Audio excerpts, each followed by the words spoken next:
और वो है मुंबई में सैफ अली खान के घर के अंदर ही सैफ अली खान पर हमला। इस हमले में वो घायल हुए, उसके बाद लीला वसी अस्पताल ले जाए गए, वहाँ सर्जरी हुई, प्लास्टिक सर्जरी हुई। हालांकि डॉक्टरों के मुताबिक वो खतरे से बाहर है। अब इस हमले को लेने मतलब हमले के बाद से तमाम तरह की बातें होने लगी। क्या हुआ, कैसे हुआ, साजिश थी, हादसा था, चोर था, कुछ और था।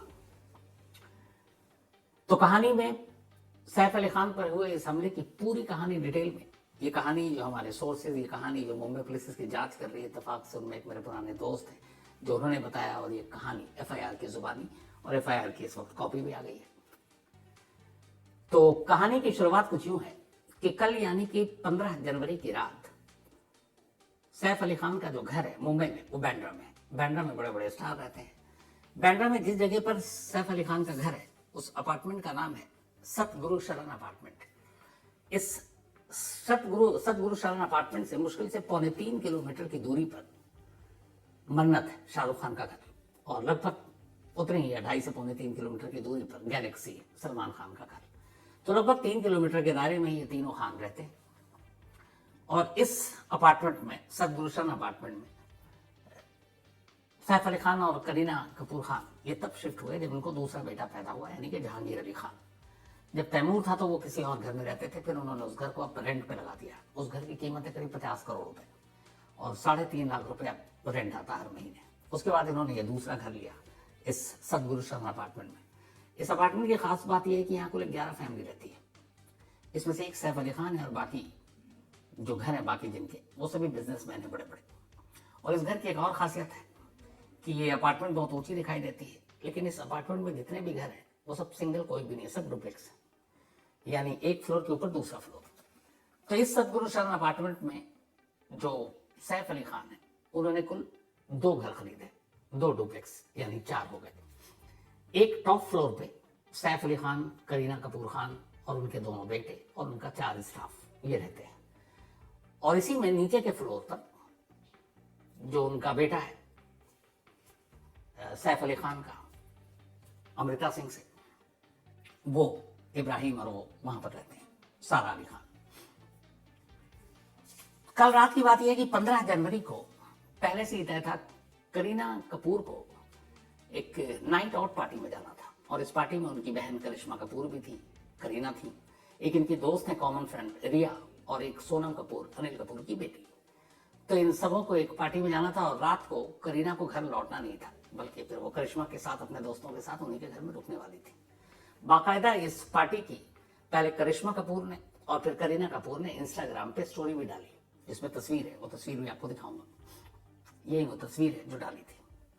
तो मैंने लौटना नहीं था। अब करीना की गैर हाजिरी में इस घर में कल रात 15 जनवरी की रात कुल 6 लोग थे। एक सैफ अली खान, उनके दोनों बेटे तैमूर और जहांगीर, इसके अलावा उनकी एक तरह से नर्स कहें, मेड कहें, इस्मा फिलिप्स, जो 4 साल पहले आई थी, जब जो बच्चे हैं उनकी देखभाल के लिए, और इस वक्त खासतौर पर इस्मा की जिम्मेदारी जहांगीर की देखभाल की थी, और 2 और हाउस स्टाफ, उसमें एक और मेड भी थी। तो कुल मिलाकर 6 लोग थे कल की रात। करीना सिर्फ नहीं थी, वरना 7 होते थे। क्योंकि करीना कपूर नहीं थी और दोनों बच्चे घर में थे, इसलिए सैफ अली खान भी घर में थे, और रात करीब 11 बजे, बच्चे छोटे थे, तो उन दोनों बच्चों को सुला दिया गया।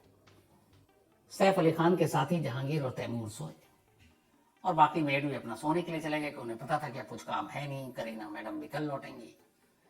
तो सब खाना वाना खाने के बाद सब सो चुके थे, करीब 11 बजे के आसपास की बात है।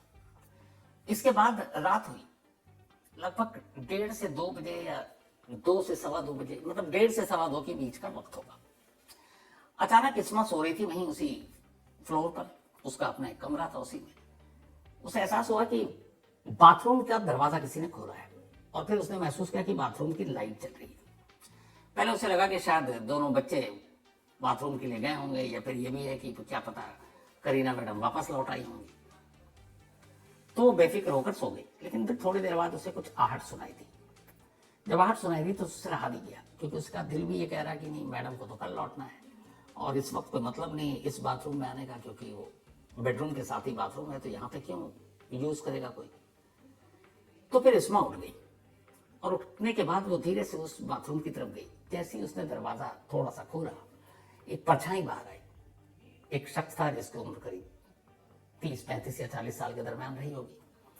उसने टी शर्ट पहन रखी थी, शूज पहन रखा था, पिट्ठू बैग था, ऑरेंज कलर का कुछ मफलर टाइप उसके आगे था।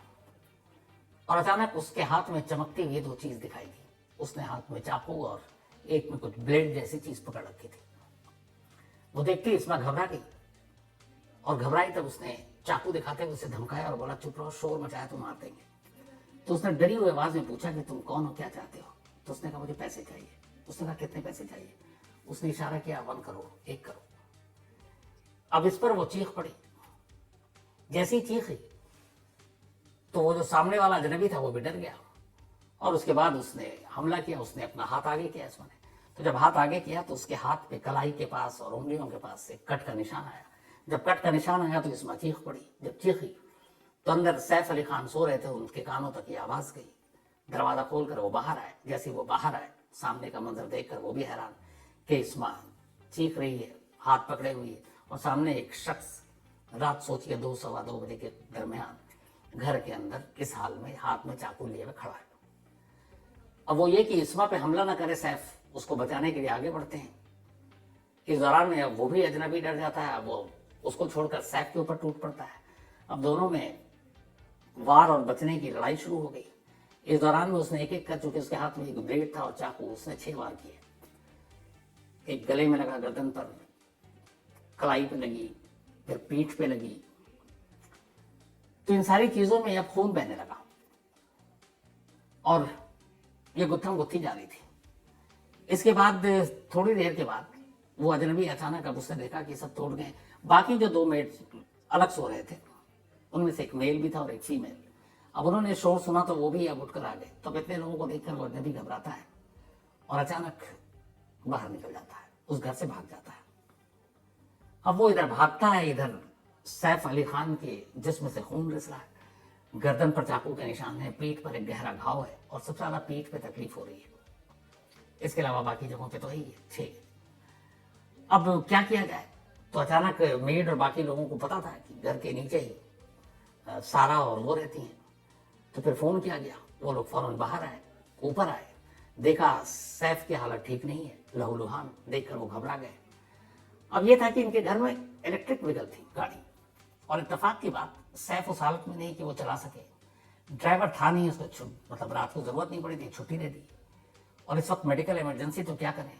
इब्राहिम को गाड़ी चलानी नहीं आती ये इलेक्ट्रिक व्हीकल। तो ये कि बस किसी तरह से नजदीक के लीलावती अस्पताल ले जाओ, देर नहीं करना, क्योंकि खून बहुत बह रहा था। तो ये लोग अचानक फिर, अच्छा, इस अपार्टमेंट, इस घर की खासियत ये भी थी कि यहाँ पे सबके प्राइवेट लिफ्ट थे, मतलब जनरल लिफ्ट नहीं था। हर एक के लिफ्ट सीधे उसके घर में आकर खुलते थे। तो घर के अंदर ये लिफ्ट से नीचे उतरे, उसके बाद नीचे और कुछ मिला नहीं, एक ऑटो में बैठ गए, और ऑटो में बैठकर ये सीधे लीलावती अस्पताल पहुंचते हैं। अस्पताल पहुंचने के बाद अब चूंकि डॉक्टर, पूरा अमला तैयार, सैफ अली खान घायल, फिर पुलिस कंट्रोल रूम को फोन भी जाता है। कहते हैं कि ये फोन शायद खुद सैफ अली खान ने किया था, मुंबई पुलिस कंट्रोल रूम को। तो पुलिस को भी इधर मिली, एक पुलिस की टीम सैफ अली खान के घर पहुंची, उधर दूसरी टीम लीलावती अस्पताल पहुंची, वहां उनकी हालत सीरियस। तो जब बाकी चेकअप हुआ तो पता चला कि सैफ अली खान के स्पाइनल कॉर्ड में, रीढ़ की हड्डी में, चाकू का एक टुकड़ा टूटकर फंस गया। अब उसको सर्जरी से निकाला जा सकता था, तो अब डॉक्टर लग गए, और उसके बाद सर्जरी से लोहे के उस टुकड़े को, जो चाकू का एक हिस्सा था, वो बाहर निकाला गया। फिर गर्दन पे भी घाव था, गर्दन पे प्लास्टिक सर्जरी हुई, बाकी जगह की छोटी मोटी सर्जरी हुई। फिर दोपहर बाद तक लीलावती अस्पताल ने स्टेटमेंट दिया कि उनकी सर्जरी हो गई, प्लास्टिक सर्जरी हो गई, और अब वो खतरे से बाहर है। अब इधर एक अच्छी खबर यह कि सैफ अली खान खतरे से बाहर, उधर दूसरी तरफ इन्वेस्टिगेशन चालू। अब जब इन्वेस्टिगेशन शुरू हुआ, और चूंकि टाइमिंग सब कुछ पता था, तो पुलिस एक चीज देखकर हैरान रह गई इस सतगुरु अपार्टमेंट में, कि जब सीसीटीवी कैमरे चेक किए गए, अब सारे यहाँ पे बड़े लोग रहते हैं, अपनी इनकी सिक्योरिटी भी है, तो पता चला कि जो टॉप फ्लोर पे सैफ अली खान का घर है, उस घर के मेन डोर के अंदर रात 12 बजे के बाद किसी की एंट्री नहीं है, और ना कोई बाहर निकला है। यानी 12 बजे से लेकर, और ये इंसिडेंट है करीब 2 से सवा 2 के दरमियान, आप मानकर चलिए। तो 12 बजे के बाद कोई फ्लोर पर गया ही नहीं, किसी भी कैमरे में कैद नहीं हुआ, और ये इंसिडेंट हुआ और एक अजनबी उसका निकल गया, तो ये मुमकिन कैसे है? अब पुलिस को यहां से एक शक और साजिश की बू आनी शुरू हुई कि सैफ अली खान के घर पर हमला हुआ, लेकिन हमलावर 12 के बाद उस घर में कोई आता दिखाई नहीं दिया। तो क्या हमलावर घर के अंदर पहले से था? और अगर था तो इसका मतलब है कि कोई इनसाइडर है, भेदिया जो मिला हुआ है। दूसरा, अगर वो बाद में आया तो फिर किस रास्ते से आया कि कैमरे में कैद नहीं हुआ? अब जब तफ्तीश शुरू हुई तो पता चला, अच्छा लिफ्ट के आसपास सीसीटीवी का ऐसे मतलब नहीं था कि हर एक के लिफ्ट उनके सीधे घर से ही चलते थे, घर के अंदर थे, बाहर होता जनरल लिफ्ट तो कैमरा होता, तो यहाँ हर घर की प्राइवेट लिफ्ट थी। तो पुलिस ने तफ्तीश शुरू की। जब तफ्तीश शुरू की तो पता चला कि जो मेन रास्ता है आने का, उस रास्ते से कोई नहीं आया 12 के बाद। तो अब क्या बचा? एक दूसरा रास्ता, और ये रास्ता था इस घर के पीछे, और ये था इमरजेंसी एग्जिट। जैसे फायर इमरजेंसी हो गया या आग लग गई, तो ऐसे सिचुएशन में कैसे लोगों को रेस्क्यू कर बाहर निकालते हैं, तो एक फायर एग्जिट था जो सीढ़ियों के रास्ते ऊपर तक जाता था। तो पुलिस ने उन सीढ़ियों के जरिए देखना शुरू किया, तो वहां पे शुरू में उन्हें कुछ दिखाई नहीं दिया। तो पहला ये था कि जो भी है इनसाइडर है। अब इनसाइडर कौन? तो पहली चीज जो पुलिस को खटकी वो ये कि जिस तरीके से इस्मा ने पुलिस को बयान दिया वो ये कि वो रात को सो रही थी, बाथरूम की लाइट जली, उसे कुछ शक हुआ, वो गई, एक साया जैसा आदमी था, उसने पूछा, उसने कहा मुझे 1 करोड़ चाहिए, और फिर उसने हमला कर दिया। फिर उसकी चीख सुनकर सैफ अली खान आ गए, उन्होंने बचाने की कोशिश की और इस कोशिश में उन पर भी हमला हो गया। पुलिस को लगा कि एक तो इस्मा को बड़ी मामूली खरोच आई और एक ही वार था, जबकि सैफ अली खान जो बाद में आया उनके ऊपर 6 बार हमला।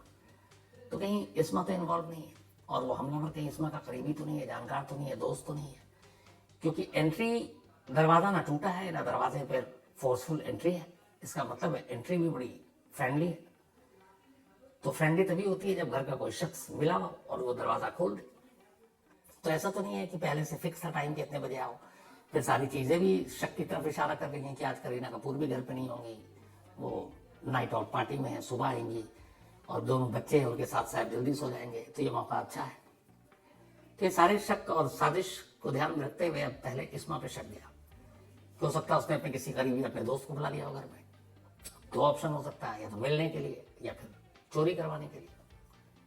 तो पुलिस ने पूछताछ की इस्मा को, बाकायदा बाद में उसको शुरुआती मरहम पट्टी के बाद अस्पताल से छुट्टी दे दी गई।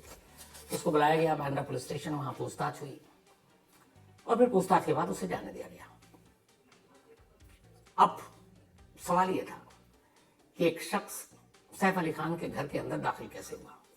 रात छोड़िए, दिन में भी आम लोग, हम आप जैसे लोग भी अपने घर के दरवाजे को, मेन डोर को बंद रखते हैं, खुला तो कोई नहीं छोड़ता है।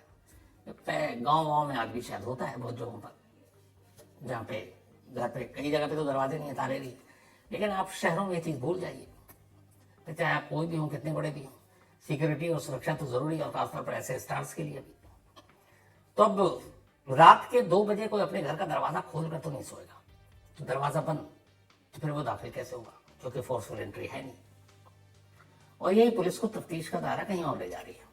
अब पुलिस तफ्तीश करती रही और सारे बड़े सारे इसमें एंगल आने लगे। अचानक सोशल मीडिया पे आपको पता है सारी कहानियां तैरने लगी। अब इधर लेकिन असली चीज क्या है? अगर इसमें इन्वॉल्व नहीं है तो फिर वो चोर कैमरे में गायब कैसे और किस रास्ते से घर के अंदर दाखिल हुआ? ये 2 बड़े सवाल थे कि चलो ऊपर आ गया, इमरजेंसी एग्जिट जो था उससे आया, रास्ते से सीढ़ियों से चढ़कर, लेकिन ऊपर आने के बाद भी टॉप फ्लोर पे वो सैफ अली खान के घर में दाखिल हुआ कैसे बिना किसी की मदद के? ये सवाल पुलिस को परेशान कर रही थी। फिर पुलिस ने तफ्तीश करनी शुरू की और आखिरकार एक जगह पर नसीब ने साथ दिया, डंप डेटा निकाला गया और फिर उस एरिया में उस रात सारे मोबाइल के लोकेशन खंगाले गए। उन सारी चीजों के बाद एक तस्वीर पुलिस के हाथ लगी, पहले तस्वीर और फिर पूरा सीसीटीवी फुटेज। ये सीसीटीवी फुटेज वही है। अब इसमें देखिए, ये एक शख्स है जो येलो जैसा मफलर जैसा कुछ आगे है, पीठ पे बैग है और ये सीढ़ियों से नीचे उतर रहा है। और जब ये नीचे उतर रहा है उस वक्त अगर आप घड़ी में टाइम देखेंगे तो ये जो टाइम है ये 2:33 और कुछ वक्त हुआ है जब ये नीचे उतर रहा है ये शख्स।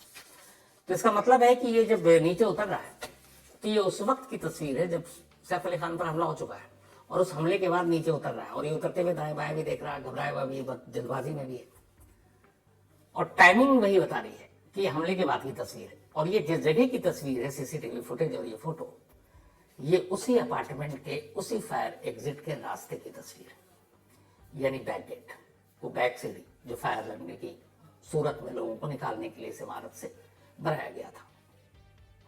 तो अब ये शख्स बाहर निकल रहा है। तो जब ये तस्वीर आई तो फिर एक चीज जो पुलिस ने क्लियर किया वो ये, और जो सोर्सेज ने भी कहा मेरे, कि इससे दो सवालों के जवाब मिले। एक, इस्मा का इसमें कोई रोल नहीं है। इस्मा ने जो बयान दिया, और ये पूरा एफआईआर जो इस्मा के बयान पर ही लिखा गया है, क्योंकि सैफ अली खान का अभी तक स्टेटमेंट दर्ज नहीं हुआ क्योंकि वो आईसीयू में है, उनकी सर्जरी हुई है, तो पुलिस अभी तक सैफ से बात नहीं कर पाई है। इस्मा का पूरा स्टेटमेंट दर्ज हो गया और इस्मा की तरफ से इस मामले में एफआईआर लिखाई गई।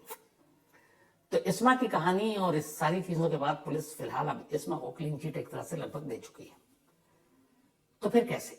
तो पुलिस की दूसरी थ्योरी यही है कि ये एक होम ब्रेकर है, मतलब घर तोड़कर घुसने वाला, चोरी करने वाला प्रोफेशनल चोर, प्रोफेशनल क्रिमिनल, और ये वही नौजवान है। ठीक है, चलो ये पीछे के रास्ते से आया, लेकिन फिर सवाल ये है कि बिना इनसाइडर के ये घर के अंदर कैसे घुसा, क्योंकि घर के दरवाजे तो मेन डोर बंद थे। तो पुलिस ने जो दलील दी है वो ये कि जो ऐसे प्रोफेशनल चोर होते हैं, इनके लिए किसी भी किस्म के ताले को या दरवाजे को खोलना चुटकियों का खेल होता है। आप कैसे भी अच्छे से अच्छे ताले लगा लें, इनके पास वो चाबी होती है, हर ताले की चाबी, कि यहाँ कहीं भी खोलकर दाखिल हो सकते हैं। तो इसका मतलब ये हुआ कि ये फ्रेंडली जो एंट्री थी, दरवाजे पर कोई तोड़फोड़ नहीं थी, उसकी वजह यही थी कि ये चोर अपने वही जादुई चाबी से उसने दरवाजा खोला, क्योंकि चोर है, उसे प्रोफेशनल है पता नहीं, और अंदर दाखिल हुआ चोरी की नीयत से। लेकिन लाइट जलने की वजह से इस्मा ने देख लिया और फिर हमला किया, फिर आवाज हुई, शोर हुआ, फिर सैफ अली खान आए, फिर हमला हुआ और वो चला गया, भाग गया वहां से। तो पुलिस की दूसरी थ्योरी यही है, सीसीटीवी फुटेज सामने आ गया है और पूरे मामले में पुलिस की जो अभी तक लाइन है वो ये है कि इसमें और कोई साजिश नहीं है और ये एक चोरी का मामला है। जो इस पूरे केस को देख रहे हैं, जो टीम देख रही है, उनसे मेरी बात हुई और उनके लाइन यही थे, ऑफ द रिकॉर्ड आपको बता रहा हूं, वो यही है कि एक चोरी का मामला है और इसमें किसी तरह की और कोई साजिश नहीं है। लेकिन ये शुरुआत है, क्या पता चोर सामने आया और कहानी कुछ और भी निकल सकती है। लेकिन फिलहाल जिस कॉन्फिडेंस के साथ मुंबई पुलिस ने यह बात कही है, तो मुझे लगता है कि ये केस जाकर चोरी के ही केस पर खत्म होगा। उधर सैफ अली खान को जब ले जाया गया और मुंबई पुलिस ने जो बताया देखकर, और जो विटनेस इस्मा का बयान था, इस चोर के पास एक ब्लेड था बड़ा सा और एक चाकू, लेकिन वो नाइफ छोटा चाकू था। पुलिस और डॉक्टरों दोनों का कहना है कि जब चाकू उसने पीठ पे मारी तो रीढ़ की हड्डी के पास वो अंदर गया, और सैफ अली खान थोड़ा जिम वर्जिश ज्यादा करते हैं अपने शूट के हिसाब से, कैरेक्टर में ढलने के लिए, तो बॉडी भी उनकी बहुत सख्त है और वो चाकू छोटी, तो वो जाकर अंदर अटक गई और फिर उसने जब वापस खींचने की कोशिश की तो उसका एक टुकड़ा टूट गया और वो टुकड़ा टूट कर अंदर ही रह गया, एकदम स्पाइनल कॉर्ड के जस्ट बराबर में। लेकिन स्पाइनल कॉर्ड को कोई नुकसान नहीं हुआ। सेम गर्दन के साथ हुआ, गले पे उसने मारा, निशाना लग गया था, चाकू छोटा था इसलिए वो बहुत डीप कट नहीं मार पाया। पुलिस और डॉक्टर दोनों का कहना है कि अगर उस चोर के हाथ में कोई बड़ा नाइफ होता, बड़ा चाकू होता, तो कुछ भी हो सकता था। फिर उसका जख्म जितना गहरा होता उतना खतरनाक और जानलेवा हो सकता था। लेकिन शुक्र है कि ऐसा हुआ नहीं और अब सैफ अली खान खतरे से बाहर है। इसके बाद हो सकता है मुंबई पुलिस की एक टीम लीलावती अस्पताल जाएगी, शायद आज रात भी जा सकती है या कल भी जा सकती है। सैफ के बयान के बाद पूरी पिक्चर एक तरह से और क्लियर हो जाएगी। लेकिन अभी तक की जो खबर है वो यही है कि मुंबई पुलिस ने इस्मा को एक तरह से क्लीन चिट दिया है और मुंबई पुलिस के हिसाब से ये पूरा केस, पूरा मामला, ये हमला सैफ पर, ये चोरी की नीयत से चोरी करने गए एक चोर की वजह से हुआ, जिसका भांडा फूट गया और वो पकड़ा गया था और ये सीसीटीवी आ गया है। अब इस चोर को पकड़ने के लिए मुंबई के जितने भी बड़े चोरों के गैंग है, आपको ये पता है, फिल्मों में भी देखा होगा, पुलिस सबको जानती है और पुलिस के जो मुखबिर होते हैं वो भी जानती है कि ये एरिया का किसमें, इस एरिया का चोर का इंचार्ज कौन है, उस एरिया का कौन है। एरिया बटा होता है और बड़ी ईमानदारी से ये लोग अपना काम करते हैं। एक चोर दूसरे के चोर के एरिया में नहीं घुसता है, तो हर एरिया बटा हुआ, हर एरिया का अपना चोरों का सरदार है और ये सब बात मुंबई पुलिस, उनके मुखबिरों को भी पता होता है। तो ऐसे मुंबई में जितने भी चोर हैं और चोरों के गैंग हैं, चोरों की पूरी बारात है, उनको मजदूरों के जरिए और मुंबई पुलिस की अपनी जो टीम है जिनका नेटवर्क बहुत सॉलिड है, उनके जरिए पता करने की कोशिश की जा रही है कि आखिर सीसीटीवी कैमरे में कैद हुआ ये जो चोर है, इसकी असली पहचान क्या है, इसका नाम क्या है। तो इस वक्त की कहानी यह है कि इस एक चोर को पकड़ने के लिए मुंबई पुलिस की कई टीमें एक साथ चोर पुलिस का खेल खेल रही हैं। उम्मीद यही है कि जल्दी पकड़ा जाएगा, हो सकता है आज रात तक ही पकड़ा जाए, और फिर इससे पूछताछ के बाद बाकी की आगे की कहानी भी सामने आ जाएगी। तो ये थी आज की कहानी। हालांकि शुक्र है कि इसमें कोई ऐसी चीज नहीं हुई और डॉक्टरों के हिसाब से सैफ अली खान खतरे से बाहर भी है। लेकिन अभी बाबा सिद्दीकी, इससे पहले गोविंदा का अपने घर में गोली एक्सीडेंटल चल जाना, बहुत सारी चीजें हैं जो मुंबई में पता नहीं आजकल क्या हो गया है। तो ऐसी चीजें ना हो, बस यही है। तो यह थी आज की पूरी कहानी।